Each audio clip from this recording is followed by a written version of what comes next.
Hi there, I'm Machine Pun Kelly, and if you frequent my channel, you probably know me mostly about my politics stuff. But there's something else that goes beyond politics that I was hoping we can talk about today, and that's the health benefits of cooking with fresh milled flour. And just for a little background, I had intestinal problems for at least 20 years, 25 years. And then I started cooking with fresh milled flour, and they cleared up miraculously. And not only that, I lost a lot of weight. I've lost about 50 pounds in the last 15 months. I had long COVID, and so I eliminated processed foods, and that included like flour. And I just started milling my own wheat and making my own bread, making my own pasta, and all that kind of stuff. And I just it I haven't done anything other than make those switches. Like I don't count calories. I haven't eliminated any food groups. I eat cookies and pies, but I just eat them with actual food and actual flour, the way that whether it was God or nature or whoever intended it to be eaten, this is the way I eat it. And as a result, I've gotten healthier and I've lost weight, and my stomach problems have gone away. So I'm a big advocate of this.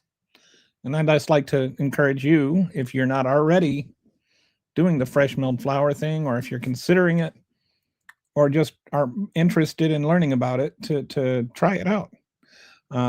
And so it's like I said, it's been about 15 months since I started, and I've learned a few things along the way. I'm still learning, but wanted to just share with you 10 things that I wish I had known at the beginning that would have made my learning curve a lot shorter. I would have gotten a lot further, a lot faster if I knew these 10 things. And to that end, I've made this little slideshow that I'm going to share with you. Um, 10 things I wish I knew about fresh milled flour. So the first thing is there are four basic ingredients. It's actually pretty remarkable when you think about it. Four basic ingredients in virtually all breads are milled flour, water or milk, some kind of hydration. Not necessarily sourdough starter, but sourdough starter or yeast or some kind of leaven. Sometimes it's baking soda and salt. And those are the four things that are essential to all the breads. And it's really helpful to understand from the beginning just how that process works. Just because then you understand how the ingredients work together, and then helps you understand other things when you start talking about developing gluten or what the protein content of different things are and all of that kind of stuff. It just helps to learn what all of that means. It helps to know how this all works. So the first thing is you have two kinds of protein that are in flour. There's glutenine and there's glitinine, I think it's pronounced, but I could be pronouncing it wrong. But anyway, it sounds like a couple of dwarfs. And they are actually two different proteins. Glutenine provides strength and inelasticity. Glitinine provides extensibility. And so when you get flour wet, it actually combines these two things to make gluten. And so there's no gluten in flour, technically. There's just these two proteins. There's no gluten in flour until you get it wet.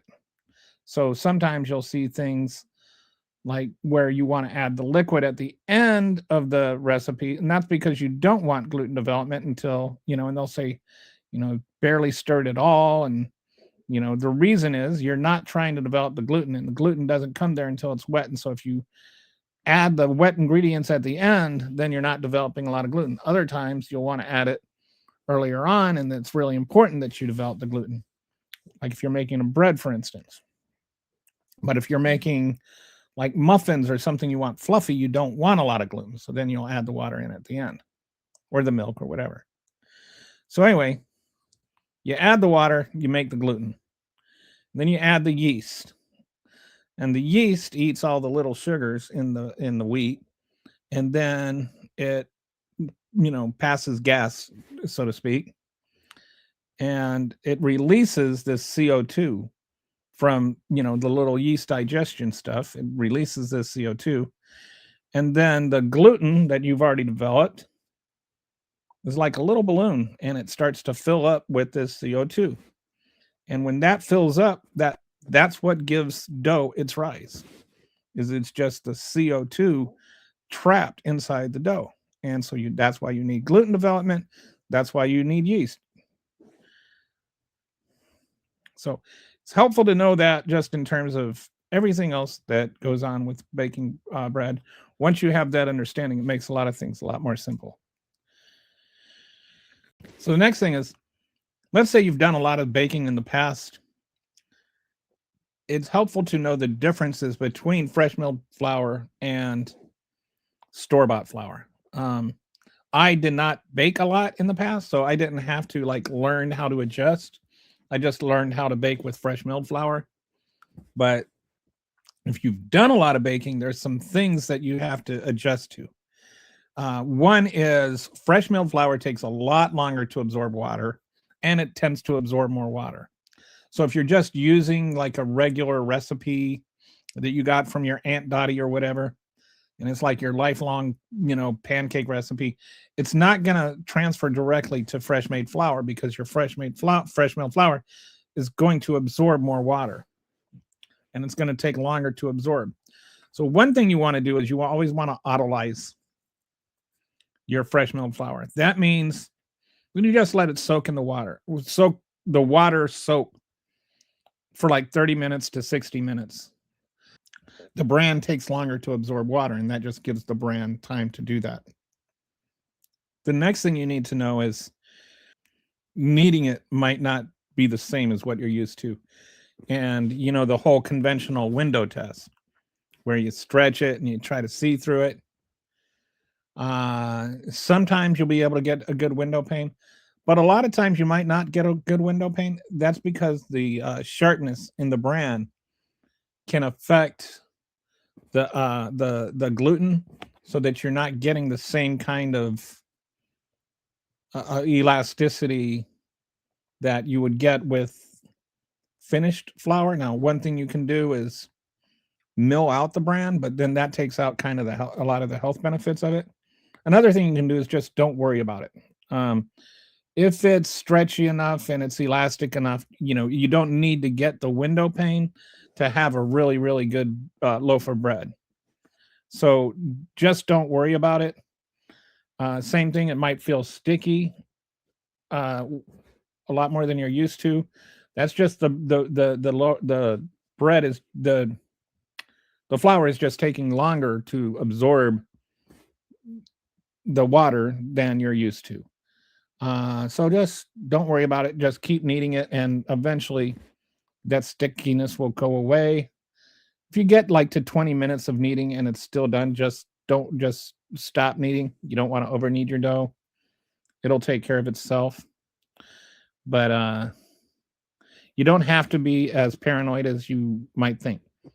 And you don't have to worry about things like the window meal test and whatever. And just, as you get used to working with fresh milled flour, you'll kind of get a feel for it, and it'll make things a little easier. But in general, just don't stress out. We'll get more into some other stuff later. So the next thing is, know what your grains are. You're going to end up into this world of grains that you never knew existed. At least I did. I had no idea there was all this kind of stuff with grains. And this is one of the real beauties of working with fresh milled flour, is that with all-purpose flour, you're getting flour that's good enough for pretty much everything, but not perfect for anything. When you start getting into fresh milled flour, there's so much more variety in what you can do.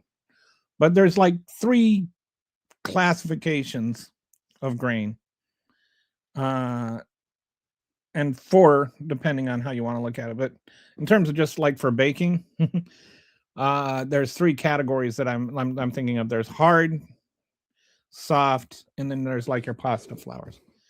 Hard flours means that there's more protein. Soft flours is there's less protein. Pasta has high protein, but it's a different type of protein that makes it good for pasta, but you know, not as ideal for bread as like a hard flour.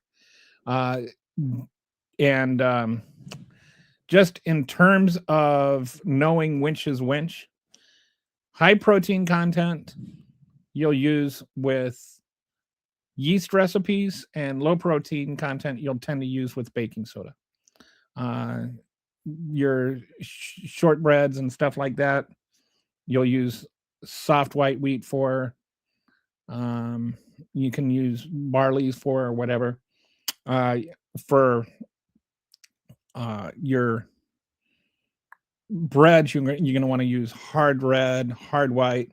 You can use a little bit of durum or Corchon, but you still need to primarily have hard red or hard white with that.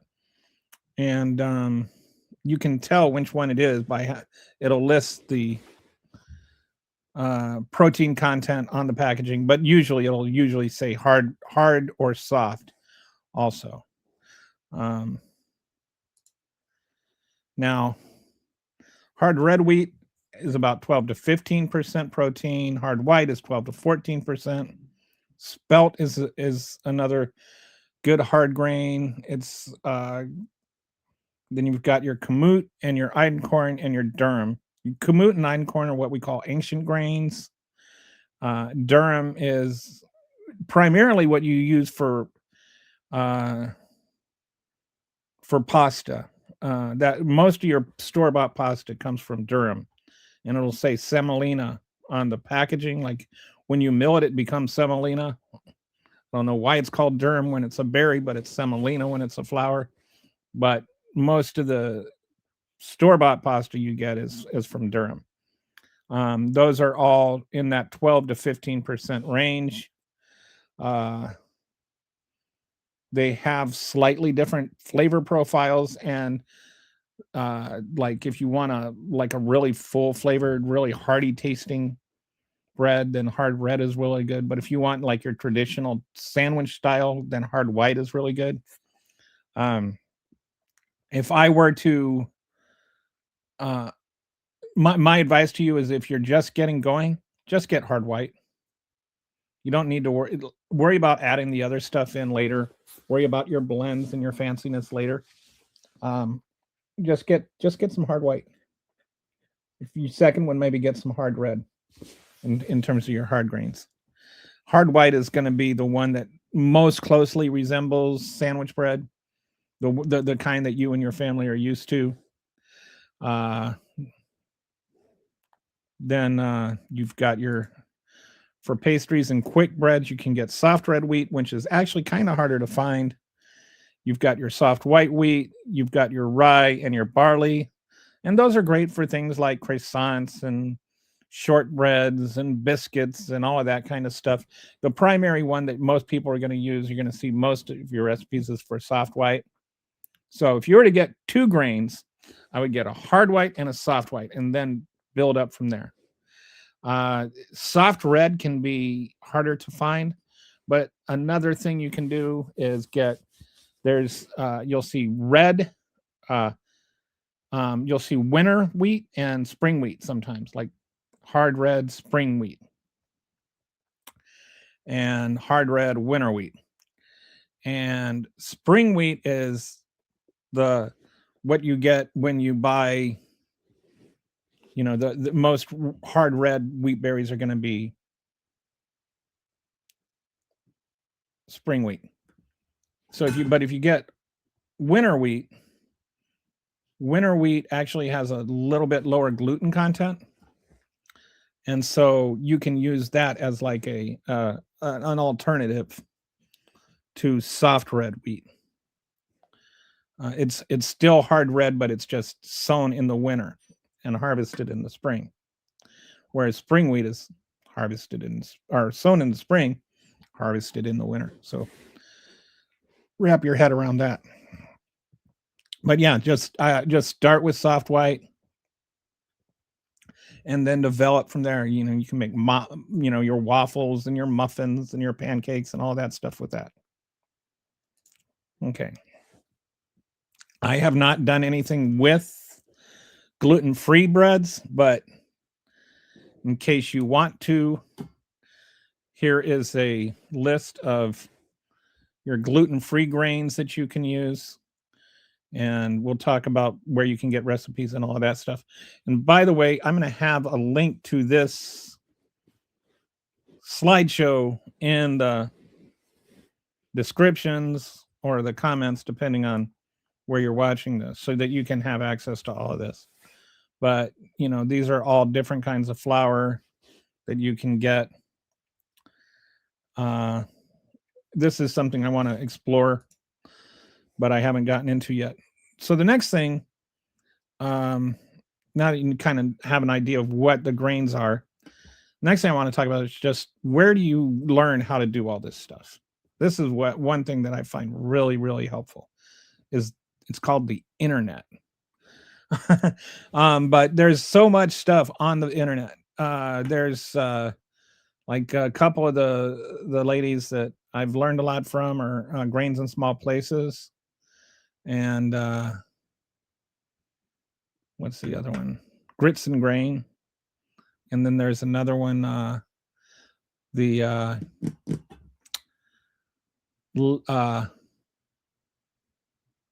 Lovely Bell Bakes. But these are some different places. They all have YouTube channels, but they also all have web pages with recipes and everything that really have a lot of details in them. You can learn a lot from each of them. They each have their own recipes and everything. They also have YouTube channels, and there's some good things to watch on the YouTube channels.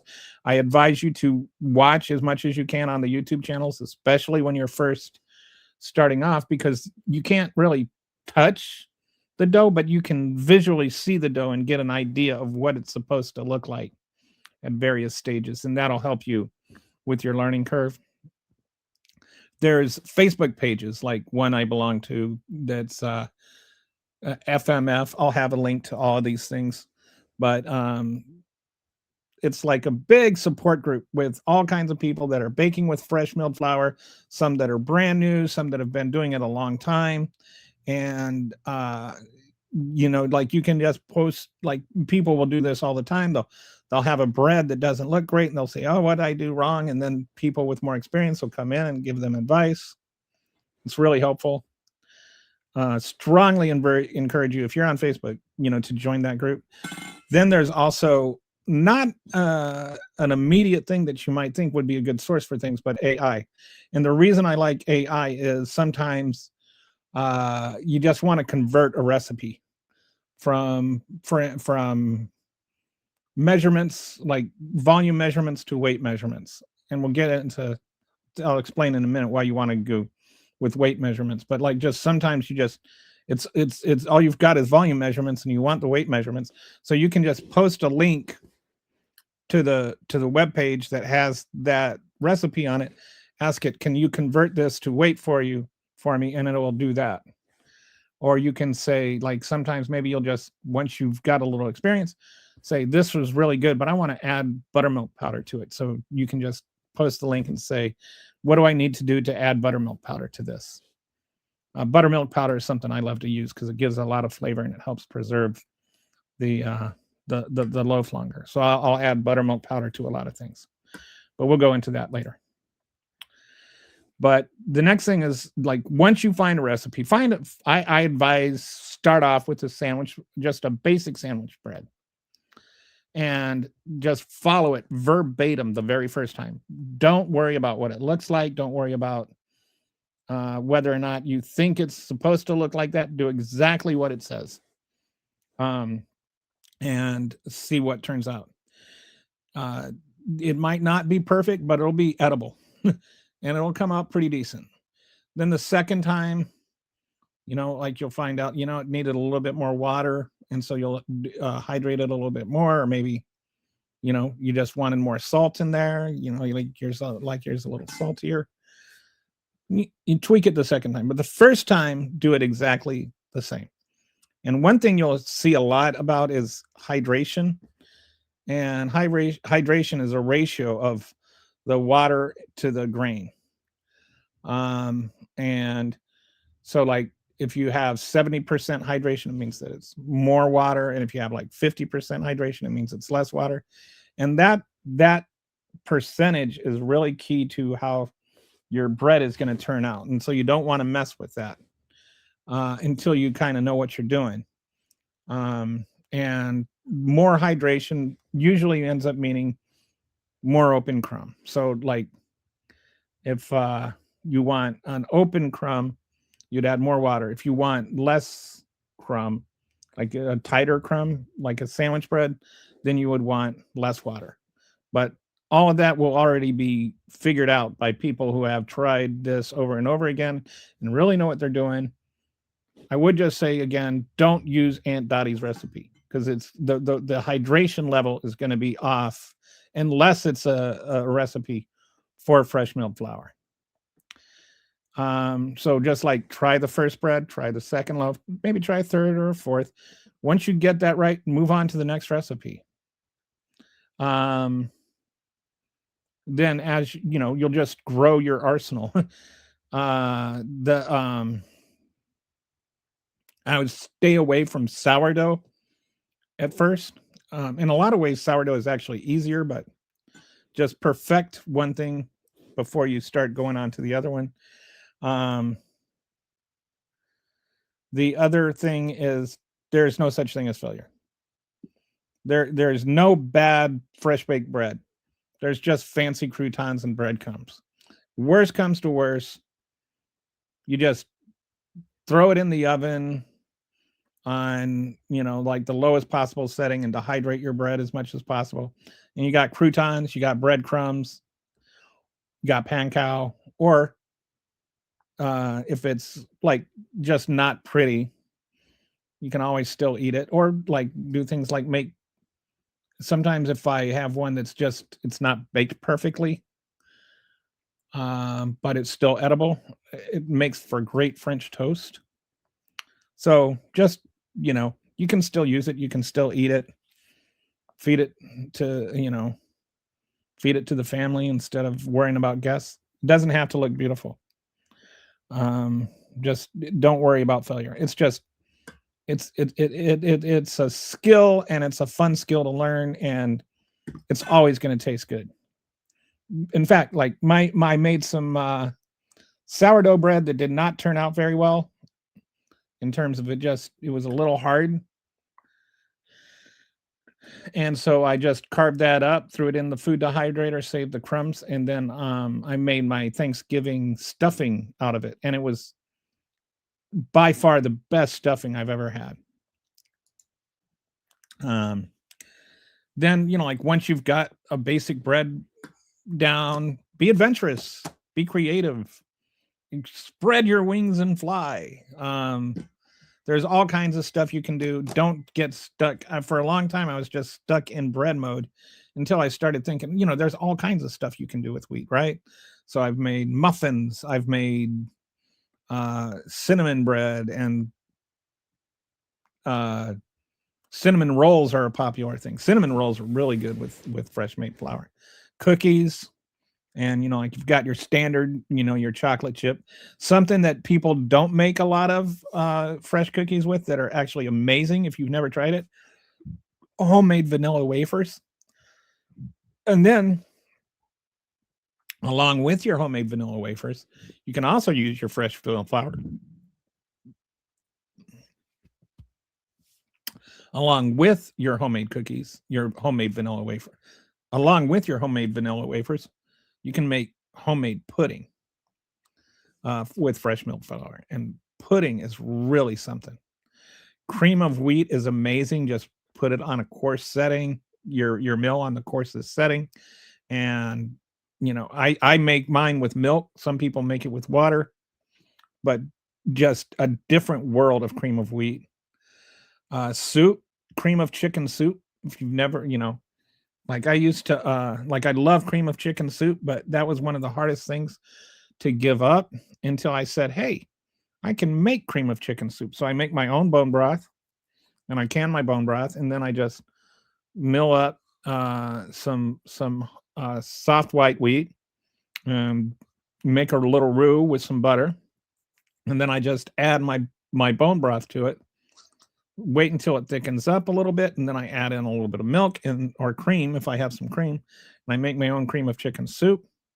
It's amazing. You can make your own crackers. Crackers, like a lot of these things are just you never even tasted them before because you never tasted wheat. Fresh milled wheat tastes so much better than what any other thing that you've ever had. Fresh milled wheat is just so good. All right, like I say, I came for the health and stayed for the flavor. But you got biscuits, you've got pie, you've got gravy, um, fresh milled or gravy with fresh milled flour with the roux is just really something. And just another little tidbit: if you're start doing this, you might have some sunflower lectin in on hand. Add a little sunflower lectin into your gravy. It's an emulsifier. It'll combine that gravy and the broth or the stock or whatever you used for your base, and the lectin will keep the fat and the water from separating. So even if you put it in the fridge for a day or two, when you pull it out, you won't have it all separated. So it's just a little tidbit. Um, so these are some ingredients that go in a lot of these baked things that you're doing with fresh milled flour, and just why you add them. Eggs is a common one. It especially like for your emulsified breads, like sandwich bread, for instance, that adds richness, color, structure, and helps retain moisture. Um, Sunflower lecithin,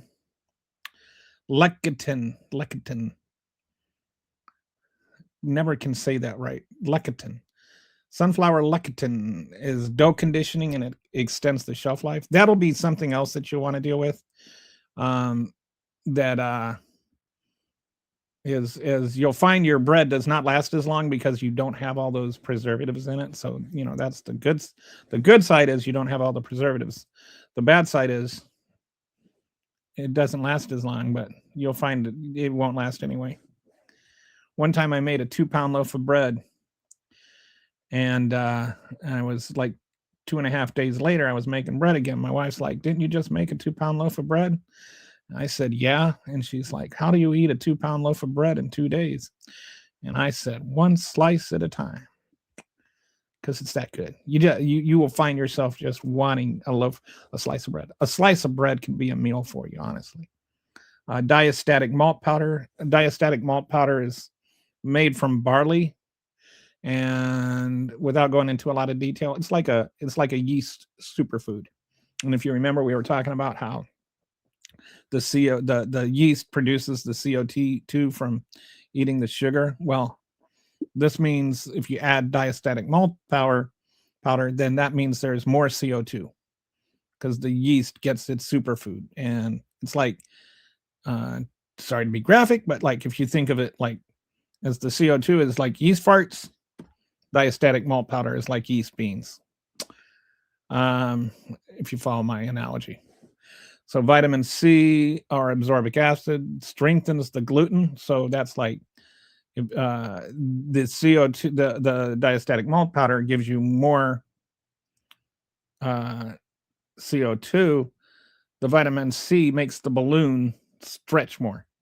It gives it more elasticity by strengthening the gluten.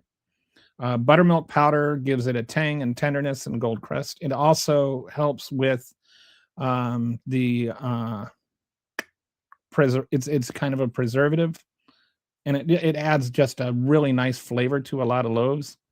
Vital wheat gluten, especially if you're trying to once you start getting into mixing grains and you want to add some barley to your bread or something like that, then adding a little extra vital wheat gluten is helpful because some of the grains, like we covered before, don't have the same amount of protein, which means they're not going to have the same amount of gluten, and so on and so forth. So you see what I mean? Like if you just understand how the whole process works with the yeast produces CO2, water produces the gluten retains the CO2, and that's where you get the rising. And then that is a lot of understanding bread making right there. There's regular milk powder, especially if you're using bread machines. This is a big help. Fat and butter, oil. Don't undersell lard. I've been using lard in my loaves a lot lately, and it actually it's great because it's a more of a preservative. Butter is going to go bad faster, and while butter gives you that buttery flavor, lard gives you a more neutral flavor, which, you know, sometimes a neutral flavor is nice to have. And then sugar or honey also feeds the yeast, and it gives you like a more brown crust. So those are all things that you might add to your loaves. Those are the main things that you'll add. The next thing you want to know is what your tools are, and we've got a bunch of them.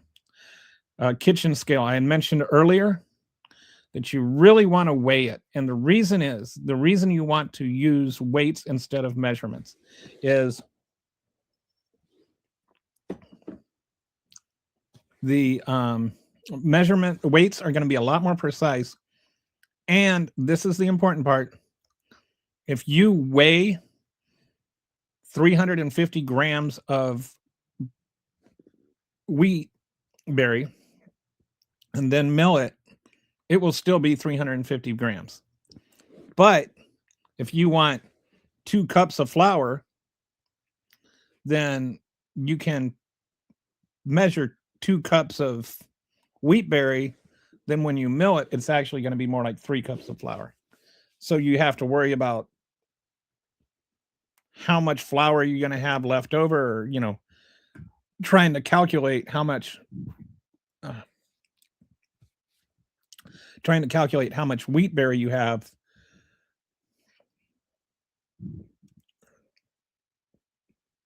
So instead of trying to figure out what ratio you need or how much wheat berry you need, just use weights.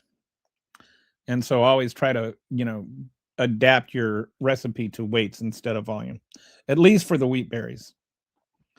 Bench scraper or a dough knife, those are really nice to have.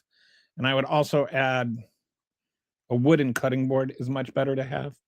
The reason is when you're working with fresh milled flour, it's never a good idea to add flour while you're doing this.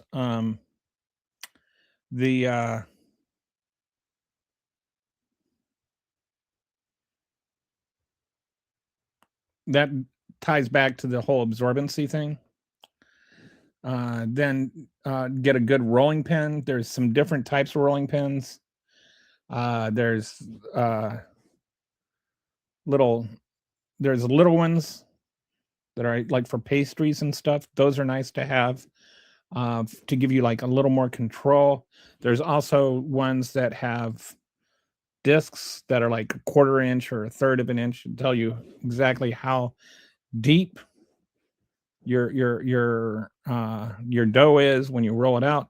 That's good to have for recipes that tell you what kind of thickness you want your dough to be at. You can get it exactly right. I don't have a lame pun here, but bread lames are nice. Bread lames are specifically for when you're scoring your dough before it goes in the oven.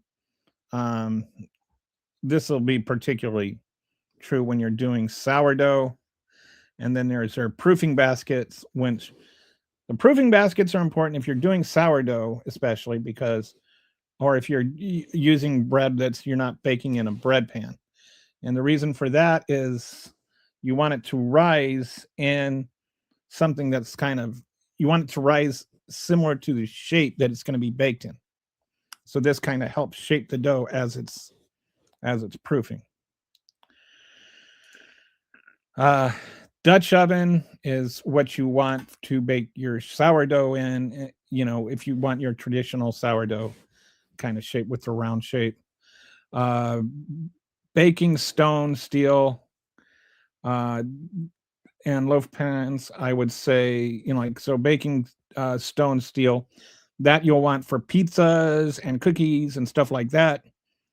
Stone and steel, it makes a big difference in both the loaf pans and the pizza or whatever. And the reason is that it's going to give you a lot more consistency in terms of the heat that's transferring to what you're making. The reason for that is that the stone or it's not technically the oven heat that is cooking your bread. It is the container it is sitting in or sitting on. And so your oven is going to be like sometimes above 300 degrees and sometimes below I'm sorry, like 350 degrees or 400 degrees, whatever temperature you're cooking it at. Your oven will like cook over that temperature, and then it'll turn off. And then once it gets below a certain temperature, it'll turn on. It's not going to be the exact same temperature the whole time. But if you have a nice cooking container that's made out of cast iron or steel or stone, that it's going to hold the same temperature throughout the cook. So you're going to have just a much more consistent temperature that your baked product is cooking on. So that's why it's always good to have something that has a higher density to it that'll hold the heat longer. A dough whisk is nice for if you just kind of want to mix up biscuits or something where you're trying to you want to minimize how much mixing you're doing because you don't want to get a lot of gluten. And then, like for biscuits and muffins and things where you want that light fluffiness, you don't want to get a lot of gluten. So things like dough whisks are helpful for mixing the wet ingredients with your flour without getting, like with a whisk, how you get, if you use a whisk on some of these things, then all the dough gets stuck in the middle and it's like really annoying. So anyway, it's a nice way to mix things up without having to get your hands in there. Pastry brush is great for putting an egg wash on, which is nice if you want to get some good browning going on. Kitchen towels and cloths for covering up. You probably have some of these things already. A bowl scraper is nice because sometimes you'll let your dough rise for a while, and it's done proofing, and then you pull it out, and there's like little pieces of dough stuck in the bowl. So if you have a little bowl knife or a bowl scraper, you can just pull that up. A cooling rack is essential. One thing that you really need to know about baking is respect the rest. If you cut into, it's tempting. I know it's tempting. As soon as you pull it out, it smells so good, and all you want to do is eat that bread right now. Yeah, don't do that. The bread is still hot. It's still got steam in there, and so if you cut it open and that steam gets out, then that means that your first loaf of bread, your first slice of bread might be wonderful, but the rest of the loaf of the bread is going to be dry. So just hold your horses and wait until it cools down to room temperature. It's hard. It's hard. It's a struggle, but you got to do what you got to do.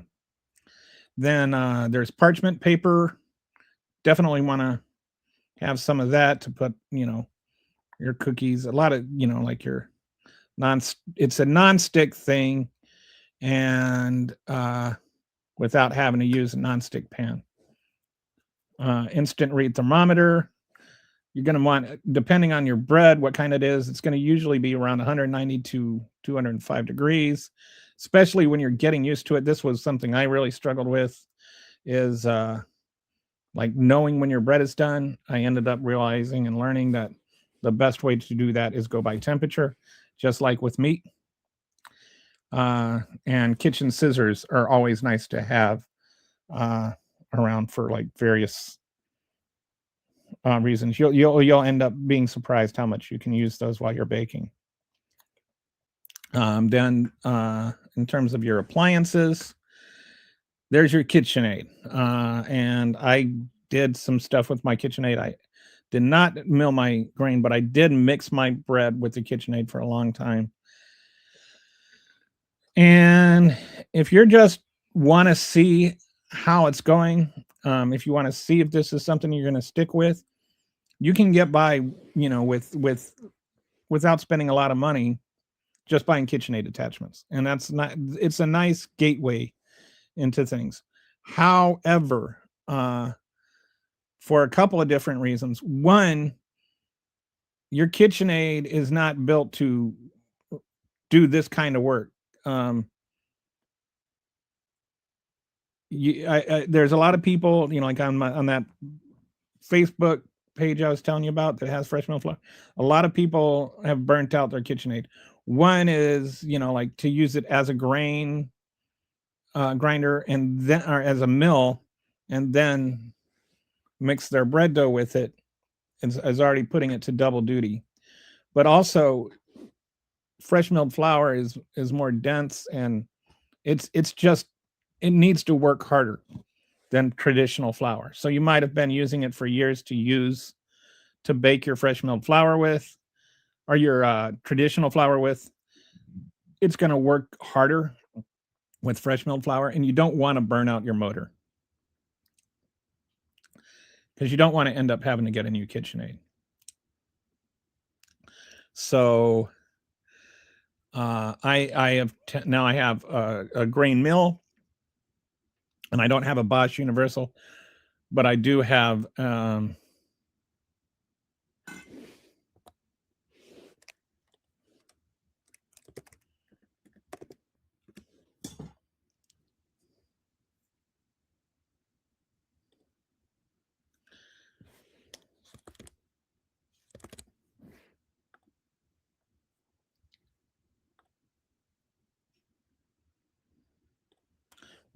an Artiste, which is kind of like a Bosch Light.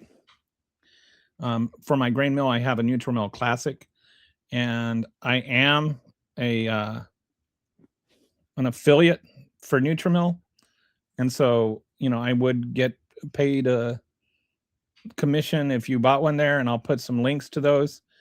That said, you also get a discount, 20% discount, and I actually liked my grain mill and my Bosch Universal, or my Artiste, enough that I wrote Nutrimill and asked if I could be an affiliate, just so that I could get people a discount when I offered this, or when I talk about these things, because I really believe that strongly, that it's so much better, it's so much healthier to eat fresh milled flour, that I wanted to be able to save people some money.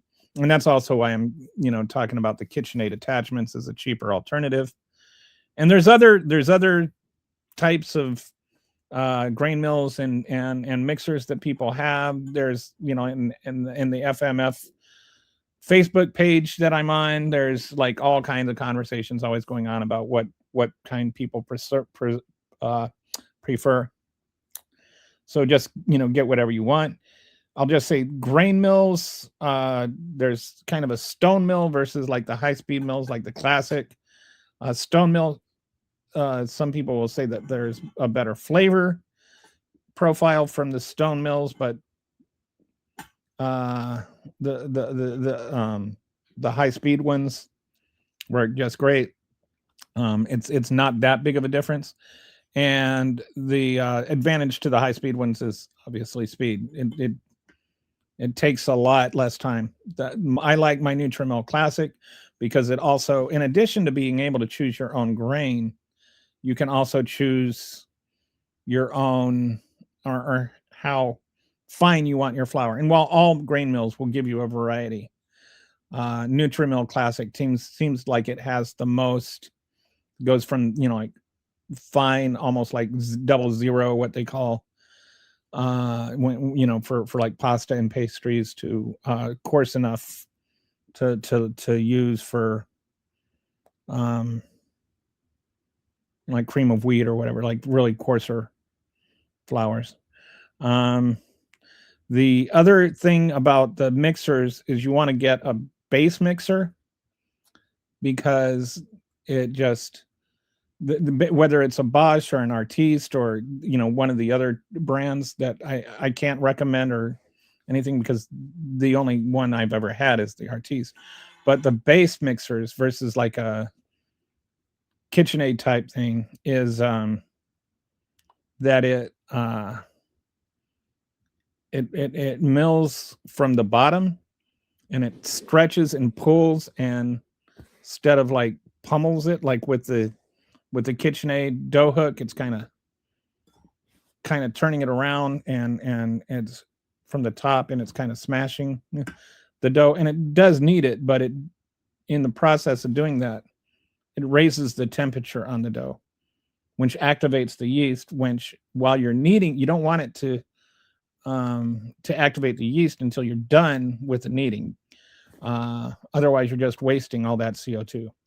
So while you're kneading it, you want to keep it cool. And so with the bottom one, where it's kneading, it's kind of designed to mimic human hand kneading, and so it doesn't get as hot, and so it doesn't start rising early, and it actually has a better, you end up getting a better loaf of bread. You still get plenty good bread with the KitchenAid, don't get me wrong, but if you want to get it even better and not burn out your KitchenAid, get a mixer that's made for bread. And then a pasta maker, definitely try making pasta. It's so worth it.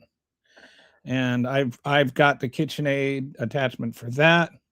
They have, like mixers, which is kind of on my list of things I want to get that I haven't gotten yet. They have these things where you just put in all the ingredients, and then it mixes the dough for you, and then you extrude your pasta. There are different types of KitchenAid attachments. I would just advise getting the steel attachment. To get one that's the metal type, because I got one that was the plastic type, and it, again, because you're dealing with fresh milled flour, it's a little harder, and one of the pieces snapped, and that was the end of that. Like that, once that piece snapped, the whole thing became useless. So get a steel one that's not going to snap. And while we're on this subject, for all of these things, I put together a list on Amazon of all the things that I'm talking about, the ingredients that you might want to get, the tools you want to get, the appliances you want to get. I've got some suggested ones, all of that kind of stuff. That I haven't bought all of them, but I kind of looked through the comments, and as far as the grain mills, the one thing I would say is if you can afford a higher quality anything, get the grain mill first. They don't sell a lot of high quality grain mills on Amazon, because I think all the high quality ones are mostly through the maker. I did find one on there that seems halfway decent. The one problem with it is it just goes by time, and just the longer you mill it, the finer it gets. And so if you overdo it, then there's a chance that you're going to burn your flour. So it seems like there might be a bit of a learning curve there. And the other part of that is make sure that you get something that can do at least like 750 grams at a time. You don't want to, like, you could do just 2 500-gram sets or whatever, but you don't want to have it you don't want to be maxing it out. And typically, just as a rough estimate for most of your bread, it's going to be around 300 grams of wheat berry will end up in a pound of bread. So if you're looking for a 600, you're going to make a 2-pound loaf of bread, then it's going to be about 600 grams of berry, give or take, 50 grams. And so if you don't have at least a 750 gram capacity, you're going to end up burning out your brand new grinder too fast. But I've never had any trouble. I've got the Nutrimil Classic, and I've had that for years. I bought the grain mill before I started regularly doing this, but my Classic is just fantastic. Okay, so and so also another couple of things, as long as, okay, so I'll have the Amazon link that has suggestions for what tools you can get, what ingredients you can get. It's got links to some grains you can buy. But in addition to that, there's also a place called Azure Standard that is a distributor. And I'm also an affiliate there. So, but again, I wanted to become an affiliate so that I could recommend it. And it's a little different because it's a co-op, and so you can have it delivered to your house, but it costs more money. You can save a lot of money if you can have somebody in your house just go pick it up, and it's like they'll deliver once a month, and you go, and it's actually kind of cool because everybody will teamwork makes the dream work kind of thing, and you'll all unload the truck together. It takes about 15 minutes, and everybody just goes to the back of the truck and they grab a bag of whatever and they put it down in front of somebody's little name and placard, and everybody works together, and in about 15 minutes the whole thing's done. And it's just a lot cheaper to buy grains through there. To give you an idea, I was getting 100 pounds of grain, of different kinds of grain, from there, and it cost me $100 total. And then I put the same type of grain, the cheapest I could find on Amazon, to get the same weight of grain, and it was $103 on Azure, and it was $260 on Amazon. To give you a difference or an idea of how much money you save on that. It's just significantly cheaper to go through Azure, and you'll find it's kind of fun. Like I said at the beginning, normally I'm a political podcast, and so I don't know if where your politics are, and if you're watching this, you may or may not agree with my politics, but I appreciate that. Regardless of what anybody's politics are, we all eat food and we all love food. And so when we go there, it's nice to be able to go somewhere and not have this political vibe hanging over it. There's all kinds of people there. So there's lefties like me, and there's church ministers, and I imagine there's some trad wives, and it's just, we're all just there to pick up our food and enjoy our food. So it's nice to have a place to go and just meet people outside of the political spectrum in this day and age. But so I'll have a link to the Amazon page that has all the different things that you might want to get. I'll have a link to Nutrimil, and if you use MPK20, you get a 20% discount from anything you get from Nutrimil. And I'll have a link, my affiliate link to Azure, in the comments or description or whatever you're watching this on.